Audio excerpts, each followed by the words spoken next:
Delegation of authority simply means that you have delegated your work to your subordinates. For example, if I was being allotted some work, Mr. A was allotted some work, then he delegates his work to his subordinate, namely Mr. B. Means the main responsibility will always come to the Mr. A only. He will always be answerable for the work, but Mr. A can delegate his work to Mr. B. A manager cannot perform all the tasks assigned to him.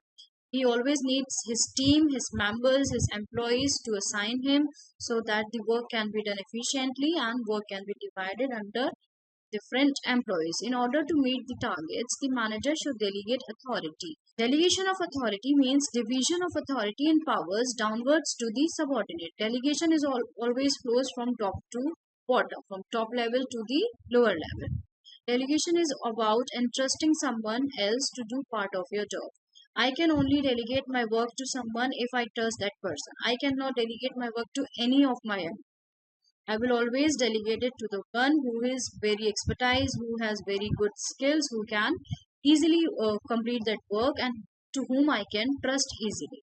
Delegation of authority can be defined as subdivision and sub-allocation of powers to the subordinates in order to achieve effective results. Now, elements of delegation. There are three elements of delegation. First is authority, second is responsibility, and the third is accountability.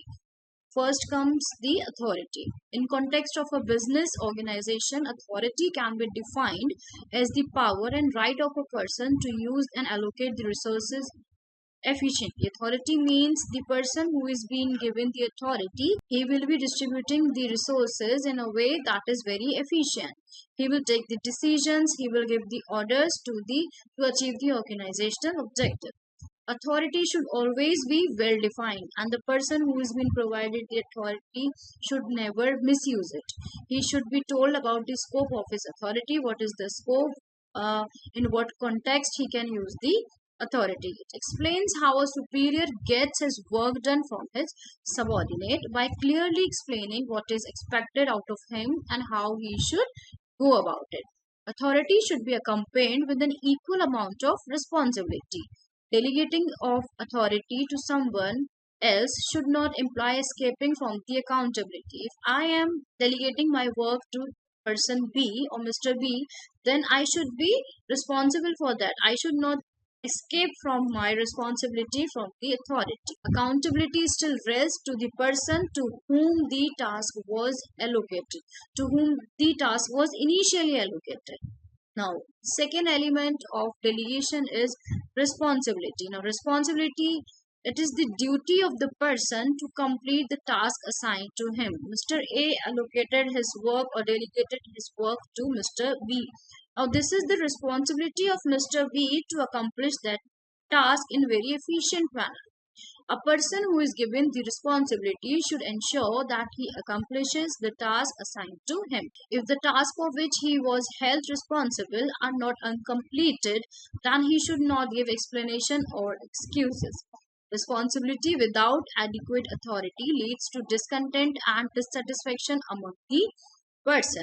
Responsibility flows from bottom to top. Always the superiors will be giving responsibility to the subordinate. That means the responsibility flows from bottom to top level. The middle level and lower level are mostly the ones who holds the responsibility. The person held responsible for job is answerable for it. If he performs the task assigned as expected, he is bound for praises.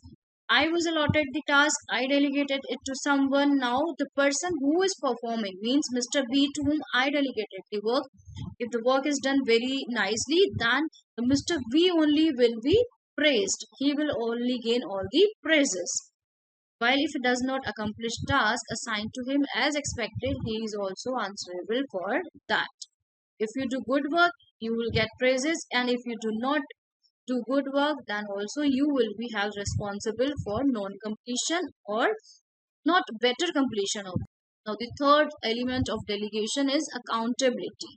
Accountability means giving explanation for any variance in the actual performance from the expected set. means a benchmark is being fixed that you have to complete the task in this way, and if the task is not completed in that particular way, then accountability will come to the one to whom initially the task was allocated. Now, we will understand this with a very easy example. For example, if Mr. A is given a task with sufficient authority, let us assume me as Mr. A. I am being allocated a task with sufficient authority. Now I will delegate it to person B. A delegates his task to person B and ask him to ensure the task is well done responsibly. But responsibility is still vests with B. But accountability will still rest with Mr. A. Means the responsibility will go to person B as I have delegated my work to him, but the main accountability will still remain to me only. I will be answerable. If person B does it in a good way, then all the praises would come to him. But I would be answerable for that if the work is not done in the expected manner. The top level management is most accountable because top level managers will always delegate their work to the middle level managers or to the lower level managers, but the accountability will still always come to them only if the task is not done efficiently or the organizational goals are not achieved efficiently. Accountability in short means being answerable for the end result. Accountability can't be escaped, it arises from responsibility. So now we will be studying some case studies related to the organizer. So first case study is revitalizing ABC manufacturing. Now first we'll understand what the case study is all about. A manufacturing company, medium-sized company producing electronic components, has been facing significant operational challenges. Despite having a skilled workforce and high demand for its products, the company has struggled with the inefficiencies, poor communication, and declining productivity. Means company is of medium size and it is facing certain issues in its operations. In spite of having skilled workforce and there is high demand for the products, but still there are certain inefficiencies or you can say there are poor communication which the company is facing and which is declining the productivity of the organization. So the challenges that the company is facing are inefficient workflow, obviously production process were not streamlined leading to delays and increased cost.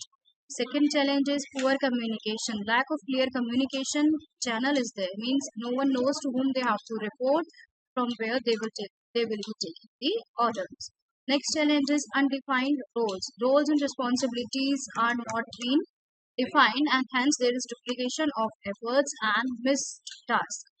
Next challenge is inadequate resource allocation. Means resources were not allocated among the workers. Now the objectives would be to address these issues, the management decide to reorganize the company. Means to overcome these issues, to overcome these challenges, the management has decided to reorganize the company once again.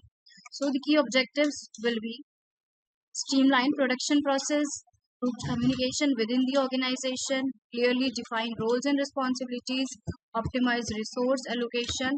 Now, the steps that the company would be taking, it would be, see the first step would be defining the objectives and the goals. Means the management here will set the objectives and will lay down the measurable goals such as reducing the production by a certain time, be it be for 20%, means improving communication efficiency and defining the job roles and responsibilities of the employees so as to achieve the organizational goals.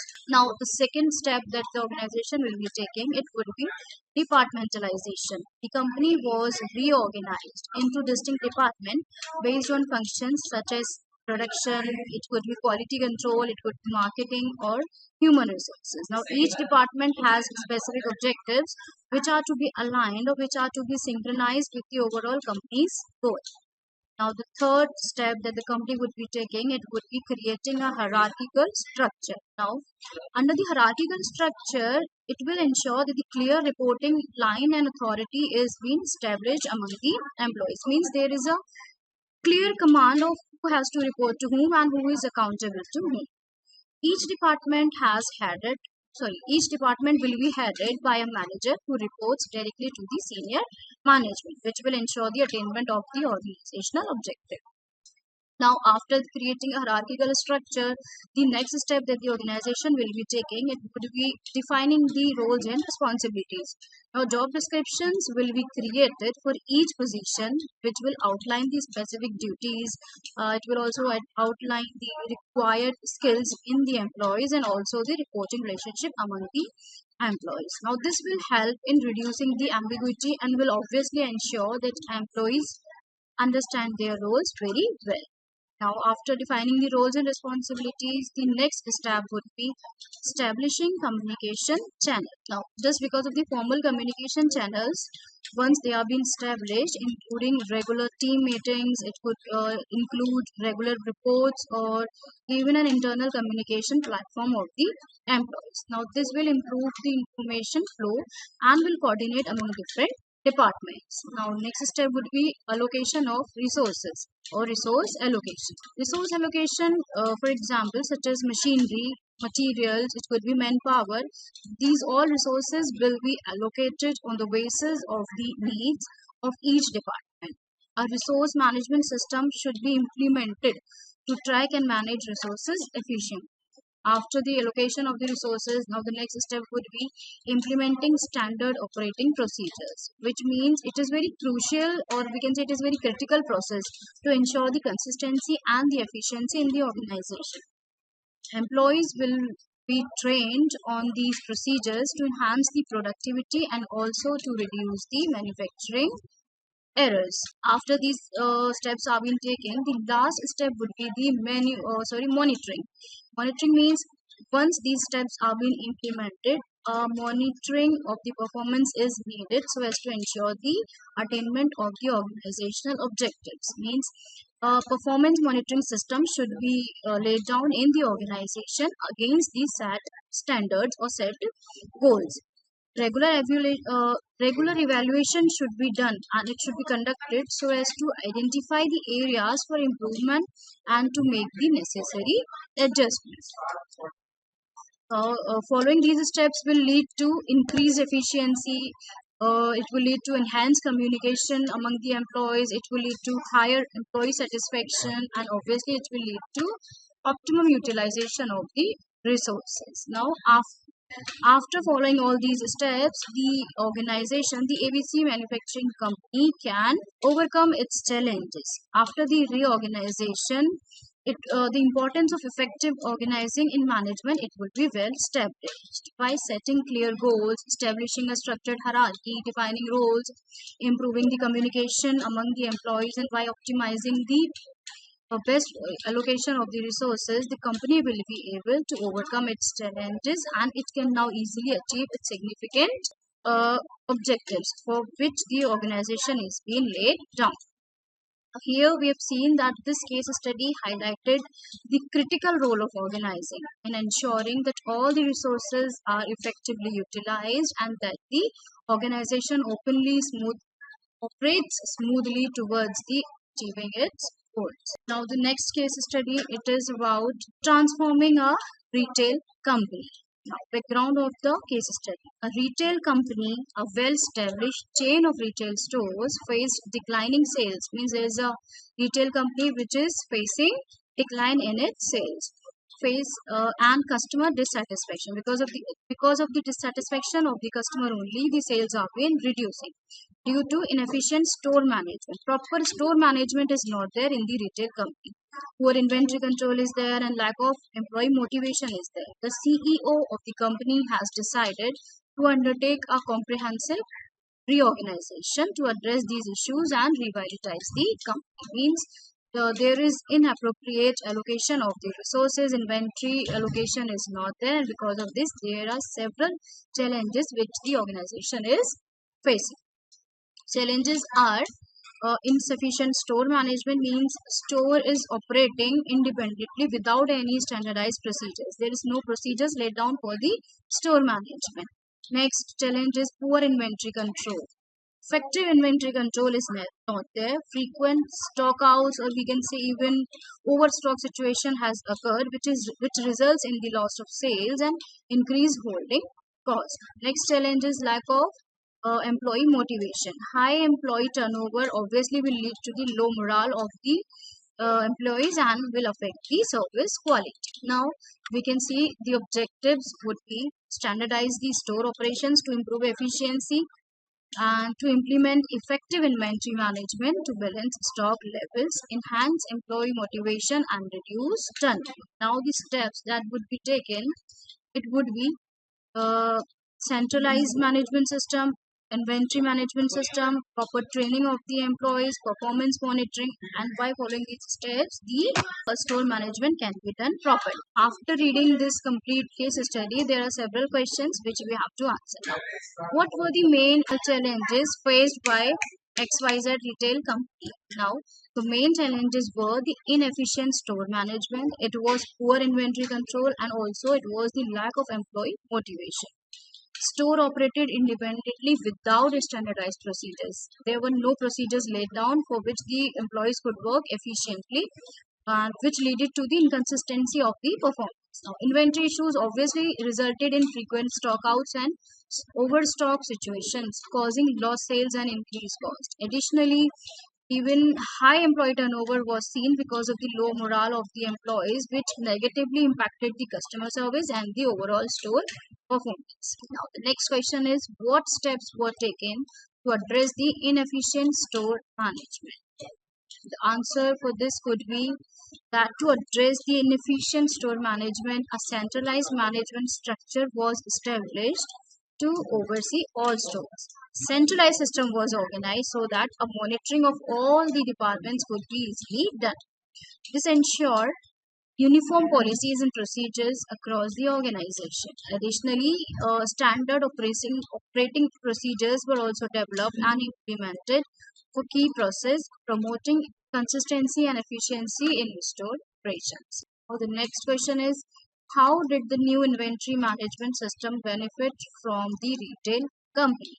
Okay. Now the new inventory management will obviously benefit the company in many ways because now there would be a centralized system, there would be centralized inventory control, everything would be. It will allow centralized monitoring of stock levels across all stores, mean to keep a check whether these stocks are finished or there is overstock, right? So a proper monitoring would be done, which will ensure timely recording which will obviously ensure the timely reordering and reducing the likelihoods of the stock. The second point would be automated reordering, minimized human error, and maintain an optimal stock levels. Next question is, what initiatives were introduced to enhance the employee motivation? Okay, the initiative that the retail company took were to launch a comprehensive training programs focused on customer service, could focus on product knowledge and on the operational excellency. An employee recognition and reward program was also introduced to acknowledge and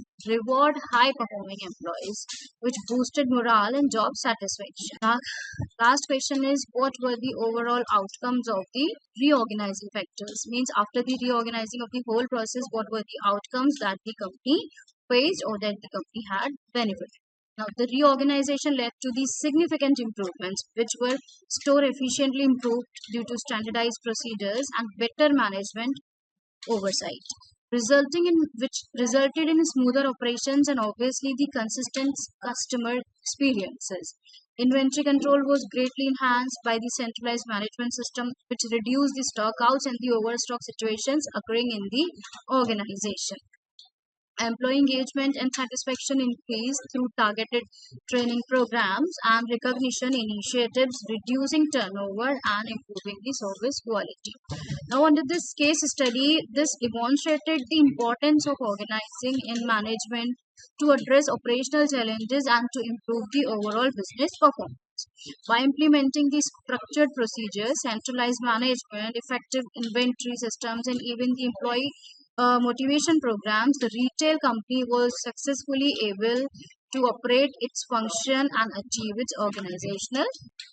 These were the two case studies. We have understood it very nicely. Now comes the last case study. Okay, this case study is all about enhancing customer services at DEF Financial Services. Now, what the case study says, DEF Financial Services, a growing firm offering various financial products, experience a sharp decline in customer satisfaction and retention.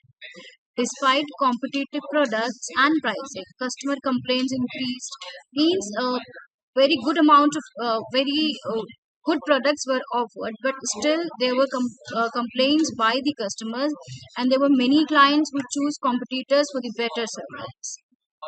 Now, the challenges here in this case studies are inconsistent customer service, means there's a variability in services and quality across different branches and representatives.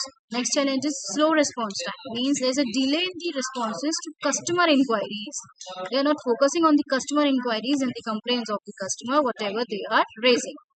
Next is lack of customer feedback, means no formal system is there to collect and act on the customer feedback. Now, the objectives are, after seeing all the challenges, the objectives that the company has laid down are that the standardized customer service should be there in all the branches, improved response time for customer inquiries and complaints, implement a customer feedback system to continuously improve service quality. Okay.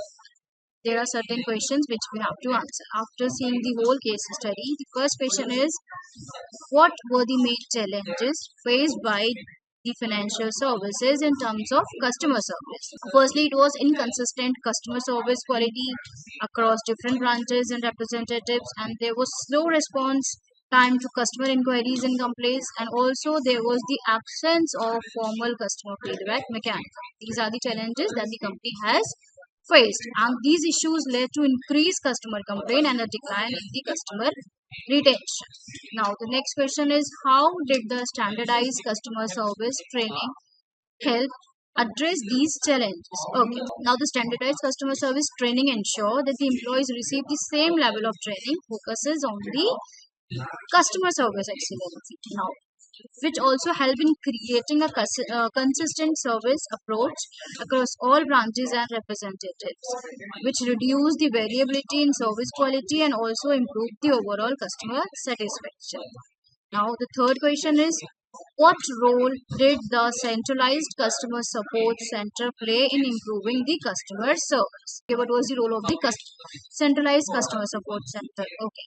The centralized customer support center played a very crucial role in providing prompt and efficient service.